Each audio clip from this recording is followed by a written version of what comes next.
the shared screen. Okay, perfect.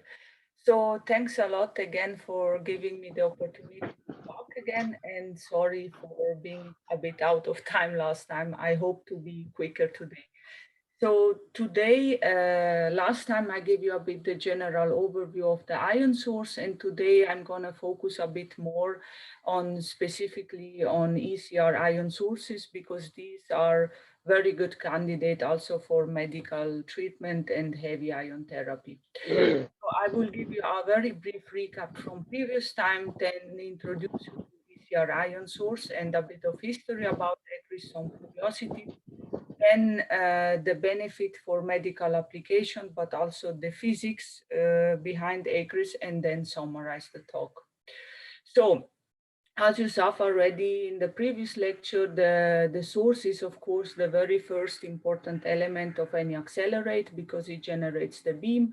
And depending on our requirement in terms of the parameter we defined, intensity, energy, particle type, and charge state, depending on all this specification, we choose a certain ion source. And as you might already know, electron cyclotron resonance ion source are very good candidate for such application because we can meet the required intensity and current on the order of hundred of microamp, but up to milliamp nowadays. And for medical treatment, we do not need very high charge state, so we can easily meet the charge state requirement. And so what was the ACRIS? So last time I showed you this layout, how we build the ion source, and simply it's a very similar layout, but now I'm going to tell you a bit of details.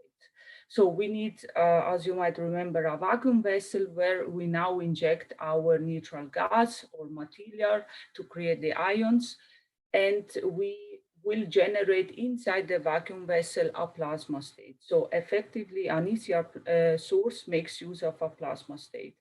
And to trigger the generation of the plasma, we will make use of an RF frequency. So we need an RF generator, but we also need a sophisticated magnet to confine our plasma because otherwise the plasma will not be stable. And this can be done with permanent magnets or coils or even superconducting magnets, depending on the needed requirement. And then, of course, we need a good extraction system to pull our generated ions out of our chamber. And this is basically the layout. So in general, the source is always put at very high voltage, for example, 30 kilovolt. And then you will have a puller called puller. It can be also called slightly different, put to ground, where you apply slight negative voltage on the order of 1 or 2 kilovolt. And this favors the extraction of your ions. Possibly you might already have a focusing lens for your ions because at very low energy you can do this via electric fields. And then you are going to select the needed species that you need by a spectrometer magnet because of course you will have by generating a plasma a mixture of different species if you use depending on which gas you use, but also of different charge state. So you are going to need to select the one you are interested in. And yeah, so I wanted to tell you a bit of history. The guru of the ECRIS is Richard Geller. Everyone knows that because he converted a 3 megawatt fusion plasma device into a ECR ion source and succeeded already in 1974 with the super mafios to produce 50 microamp of oxygen 6 plus and argon 8 plus. At that time, 50 micron was already a lot. And the legend says that when they switched it on for the first time, there was a blackout in the whole Grenoble city.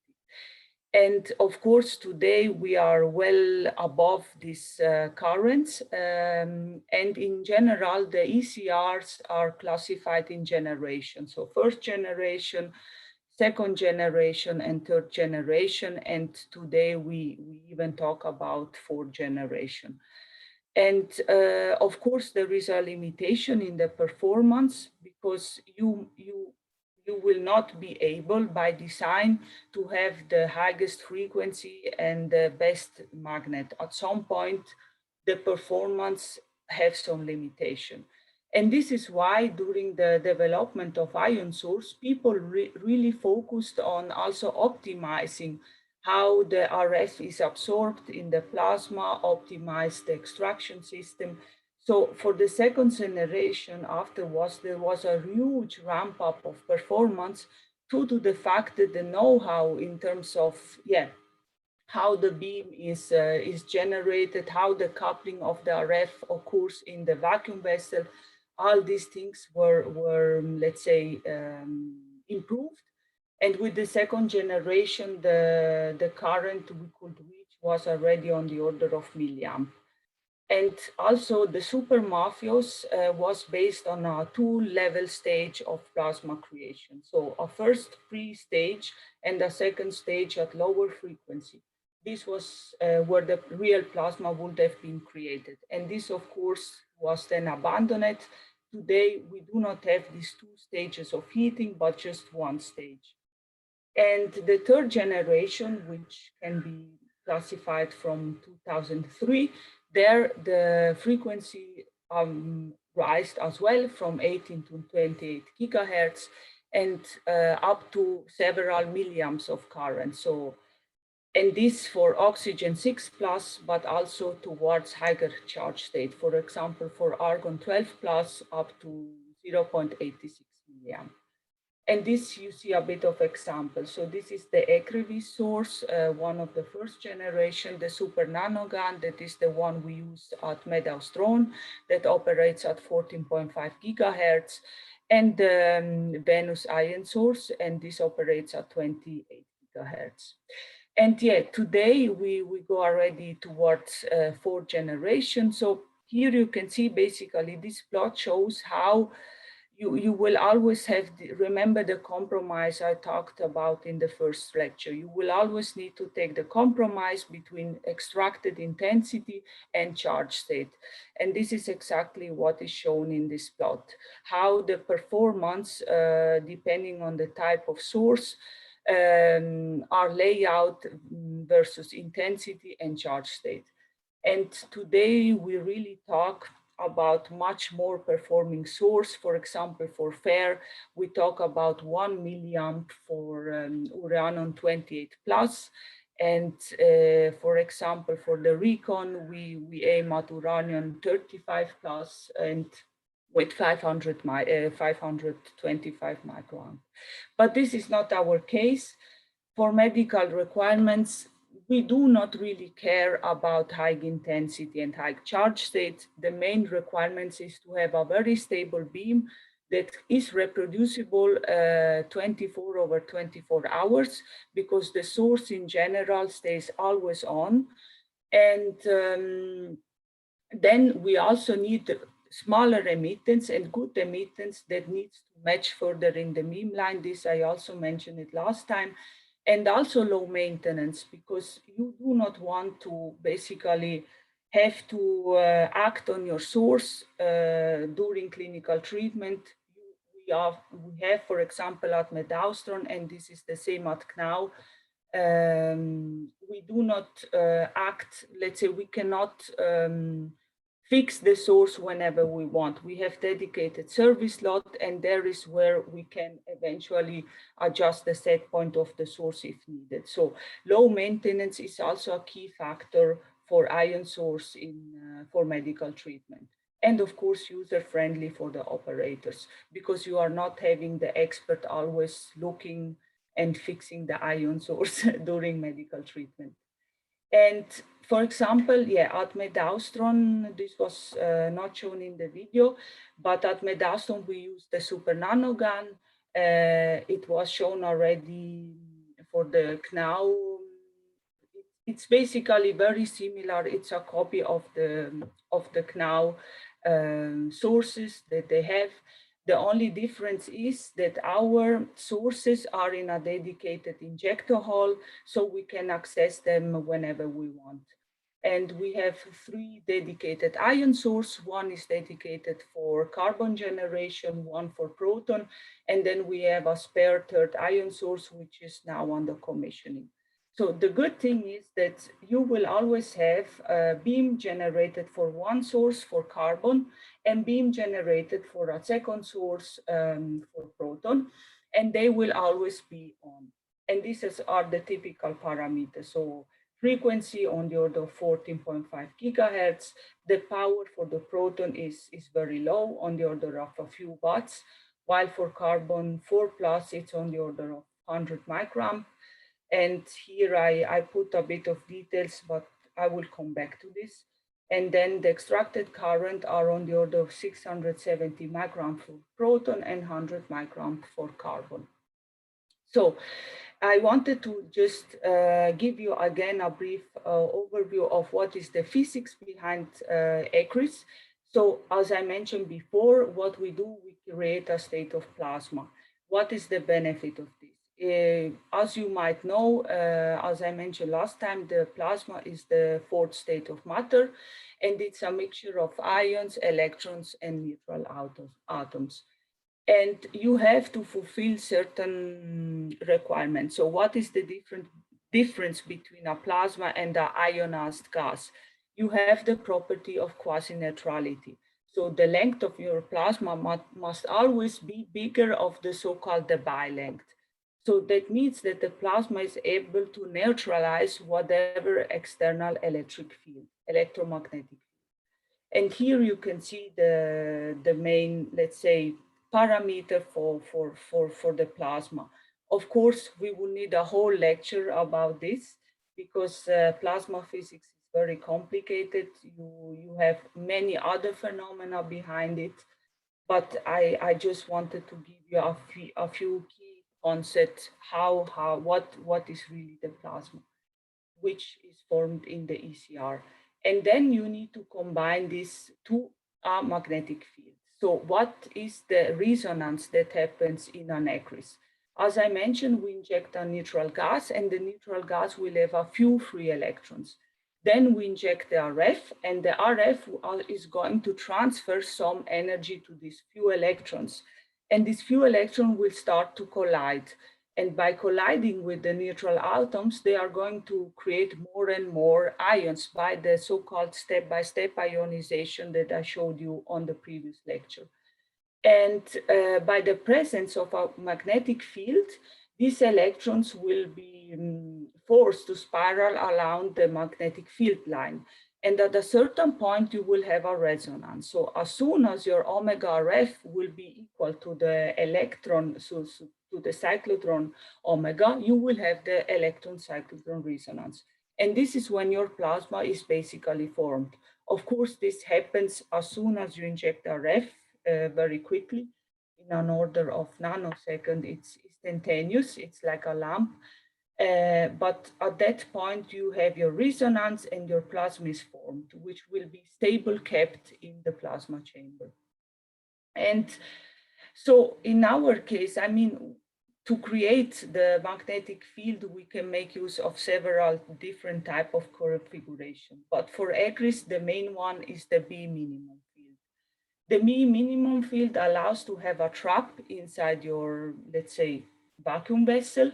And in that way, you will allow to have the ions confined and allow to have the step-by-step ionization. A good solution, for example, for medical application is to use a combination of sextupole, and because that basically creates your radial field, and then you add a multiple to, so yeah, basically it's a combination of sextupole for the radial field and also of a solenoid, and this will create the B minimum structure. And you can see here in this plot, basically you will have a twisted, so from one side you will have, it's a kind of a star at extraction, but in the middle of your plasma chamber, due to this magnetic configuration, your plasma will be twisted. So it will be the other way around on the other side.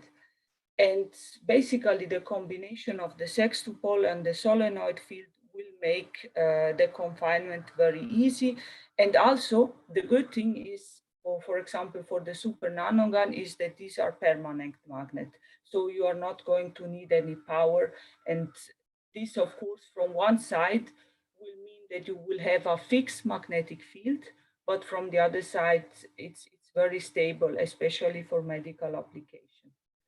And this is exactly what I wanted to show you. So this is basically the field that we have in super nanogun. You can see the B max and the B minimum. And inside this magnetic trap, the ions will basically be confined and collide.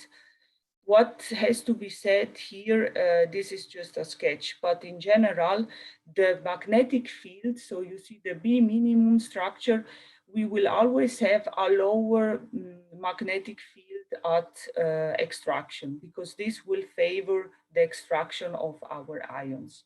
And here you can see basically the structure, how it will be basically at, so the famous star that I mentioned you.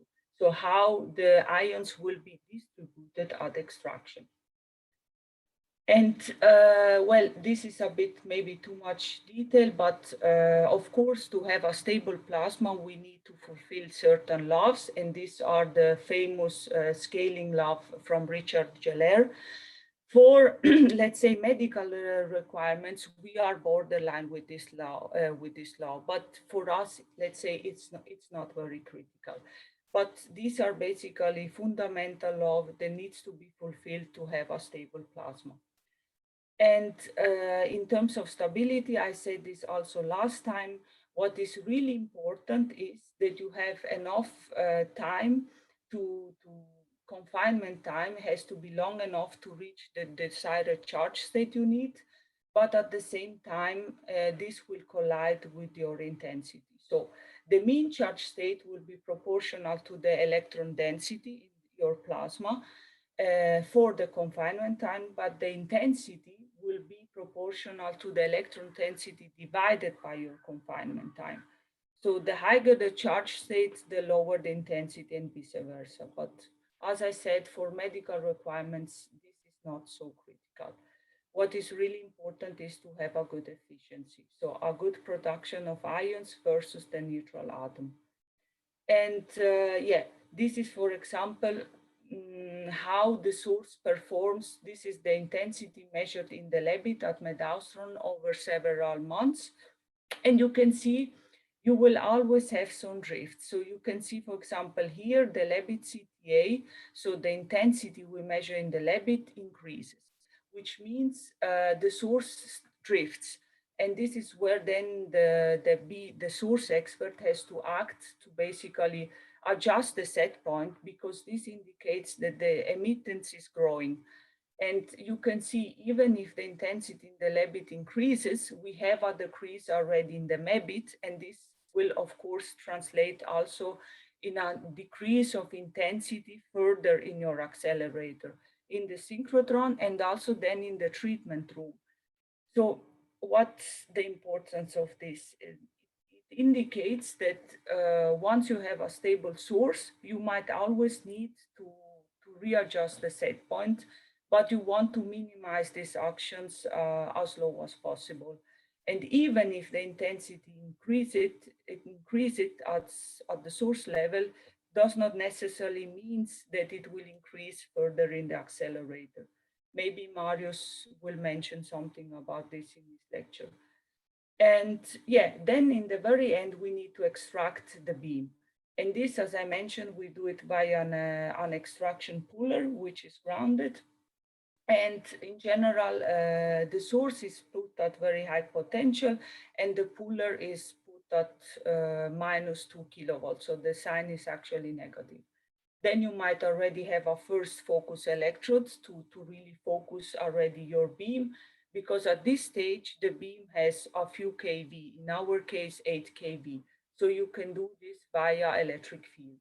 And eventually you might want to add a DC bias rod, because this has also some voltage. And by this you add electrons to the plasma that will favor basically the extraction, because you can maybe look a bit deeper into that if you want, if you're interested. Of course, we have a neutral plasma inside the vacuum vessel, but at extraction, due to the difference of potential and due to the plasma potential itself, we will have a certain plasma sheet, which is not neutral. In fact, this is the so-called meniscus of our plasma. So this is, of course, has an important role because you need to find the proper way to optimize your extraction. And by adding, for example, the DC bias and adding this electron to your plasma, this can favor the extraction because it lowers the plasma potential.